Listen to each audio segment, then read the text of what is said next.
Good morning बच्चों, मैं BL Agarwal आज आपको इस लेक्चर में फिनेंशियल मैनेजमेंट का एक chapter dividend decisions as per Walter models का एक प्रॉब्लम सोल्व करके समझाने का कोशिश करूंगा। उम्मीद करूंगा आपको जरूर से जरूर समझ में आएगा। ठीक है। As per Walter models dividend policy में इनका फॉर्मूला है P equal to D plus R by KE E minus D divided by KE। यहां आपको जानना होगा where D equal to dividend per share, E equal to earning per share, R rate of return on investment.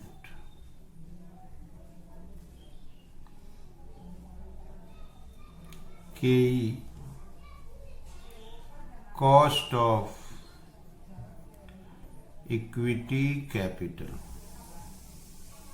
Okay, तो D हो गया dividend per share, E हो गया earning per share, I हो गया rate of return on investment, KE हो गया cost of equity capital. ये वाल्टर मॉडल डिविडेंड पॉलिसी का फॉर्मूला हुआ। कैलकुलेशन होगा P आएगा प्राइस पर इक्विटी शेयर। ये जो प्राइस है एक्चुअली मार्केट प्राइस है। ठीक है, तो ये हम लोग का आंसर आ जाएगा। तो कोई भी क्वेश्चन से हम लोग को D, E, R और KE इसको खोज के यहां फिलअप कर देंगे, देन फॉर्मूला सोल्व करेंगे, आंसर आ जाएगा। चलिए चलते हैं क्वेश्चन की। ये रख दिया आपके सामने question. The earning per share of the face value of ₹100। किसी कंपनी के शेयर का फेस वैल्यू 100 है, अर्निंग पर शेयर 20 है। ये हो गया ई कंपनी है PQR लिमिटेड। तो PQR लिमिटेड जिसका फेस वैल्यू पर शेयर 100 है, अर्निंग पर शेयर 20 है। Internal rate of return that is rate of return on investment is 25%। Capitalization that is KE 12.5%। Walter model apply करना है, but यहाँ dividend बोला नहीं है, बोला what should be the optimum पे आउट रेशियो। ऑप्टिमम पे आउट रेशियो कितना होगा, तो हम लोग ऑप्टिमम पे आउट रेशियो जानने के लिए 0%, 50% और 100% तीन सोल्व कर देते हैं। 0, 50, 100 जिसपे शेयर का दाम मैक्सिमम आएगा वो ऑप्टिमम पे आउट रेशियो होगा। ऐसे भी अगर आप देखो तो rate of return greater than cost of capital है, तो ऑप्टिमम पे आउट रेशियो 0 होना चाहिए। दूसरा नंबर बोला what would be the market price per share if the पे आउट रेशियो 0। तो जब यहाँ 0 पे सोल्व करेंगे तो मार्केट प्राइस पर शेयर 0 का यहाँ आ जाएगा। क्वेश्चन बोला how shall the market price of the share be effective if more than 0 pay out ratio is employed. अगर पे आउट रेशियो 0 से ज्यादा रखते हैं, तो 0 से ज्यादा रखेंगे तो शेयर के दाम पे क्या असर पड़ेगा। तो यहाँ पे आउट में बना रहे थे 0, 50, 100, तो वो दिखाई देगा 50% पे कितना आएगा, 100 पे कितना आएगा। लास्ट क्वेश्चन बोला है कि अगर पे आउट रेशियो 25% कर दिया जाए तो आप बताइए मार्केट प्राइस कितना होगा। तो ये अलग एक हो गया D नंबर, पे आउट रेशियो 25% करना है।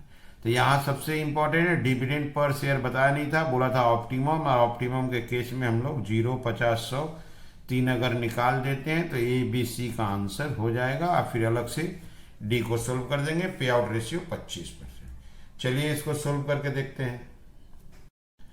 डिविडेंड पे आउट रेशियो अगर 0 लेते हैं तो डिविडेंड हो जाएगा अर्निंग 20 रुपया इंटू 0%, दैट इज 0। अर्निंग 20 रुपया दिया हुआ था, rate of return on investment 25% था, 0.25। कॉस्ट ऑफ कैपिटल था 0.125। ओके, तो मार्केट प्राइस पर शेयर चाहिए। तो अर्निंग था 20 रुपया, डिविडेंड 0% एज्यूम कर लिए 0, रेट ऑफ रिटर्न 25% था, कॉस्ट ऑफ कैपिटल 12.5। अब इसको फिलअप करते हैं, डिविडेंड लेते हैं 0, 0.25, 0.125, अर्निंग 20 रुपया, डिविडेंड 0, 0.125। तो यहाँ 0.25 डिवाइडेड बाई 0.125 इंटू 20 रुपया, ये हो जाएगा 0 + 40, 0.125, 40, 0.125, 320 रुपया आ जाएगा। ठीक, ये एक बार सोल्व किए, डिविडेंड पे आउट रेशियो 0 किए। अब डिविडेंड पे आउट रेशियो को 50% करते हैं, तो D बराबर 20 रुपया अर्निंग, पे आउट रेशियो 50%, तो dividend 10, earning 20, rate of return 25, KE 0.125। तो इसको सोल्व करते हैं, P = D + R/KE, E - D divided by KE। Okay,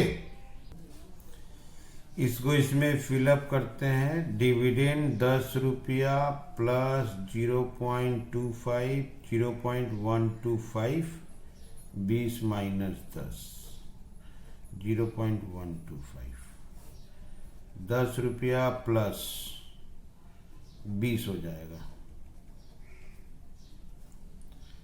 तो 30 डिवाइडेड बाई 0.125, ये आ गया 240। देखिए थोड़ा दाम कम हो गया, 0% से 50% गए, दाम कम हो गया। अब 100% जाते हैं। नंबर 3, P = फॉर्मूला वही रहेगा,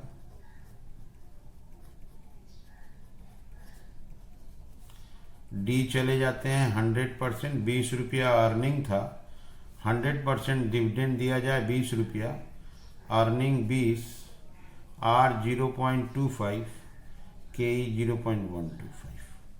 अब इसको फिलअप करते हैं, 20 रुपया डिविडेंड प्लस 0.25, 0.125, 20 - 20 दैट इज 0 हो जाएगा, 0.125, 20 + 0, 0.125।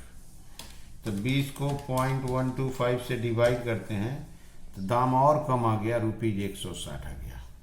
तो इसका मतलब हो गया ऑप्टिमम पे आउट रेशियो 0% माना जाएगा, क्योंकि शेयर का दाम मैक्सिमम है 320 रुपया, और जैसे जैसे डिविडेंड बढ़ रहा है शेयर का दाम कम हो जा रहा है।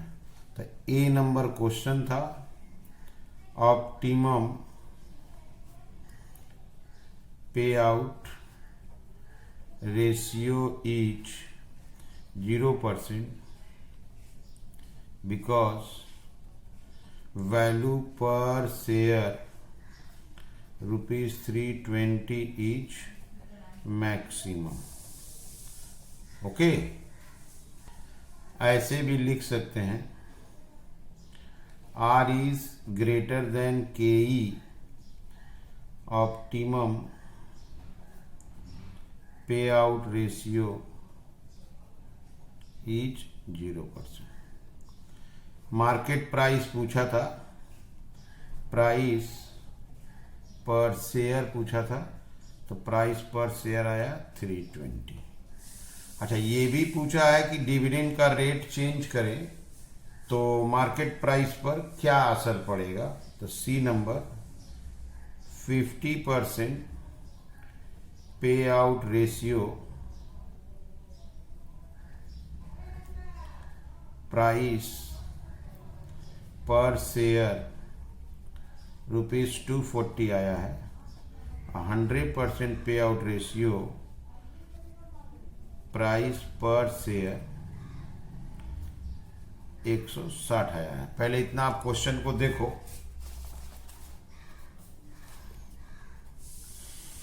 यहां देखो फेस वैल्यू 100 रुपया था, अर्निंग 20 रुपया था। Okay, rate of return 25%, capitalization KE 12.5%। Walter model से बोला था ऑप्टिमम पे आउट रेशियो कितना होगा, उस पे आउट रेशियो 0 पर क्या शेयर का दाम होगा, अलग अलग पे आउट रेशियो पर क्या दाम होगा।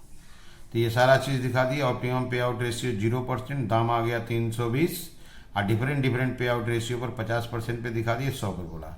अब बोला अगर पे आउट रेशियो 25% किया जाए तो मार्केट प्राइस पर शेयर क्या होगा। ठीक है, तो डी नंबर एक बार करते हैं। पे आउट रेशियो 25% बोला है, डी प्लस आर बाई के ई माइनस डी के, वेयर डी 20 रुपया अर्निंग था, 25% पे आउट रेशियो 5 रुपया डिविडेंड होगा। अर्निंग 20 रुपया, आर था 0.25 और के था 0.125। अब इसको फिलअप करते हैं। डिविडेंड 5 रुपया प्लस 0.25 0.125, 20 माइनस 5 और 0.125, 5 रुपया प्लस ये 30 रुपया आएगा और 0.125, 35, 0.125, 35.125, 280 रुपया आया। तो अगर 25% डिविडेंड पे आउट रेशियो करते हैं तो मार्केट प्राइस पर शेयर 280 आता है।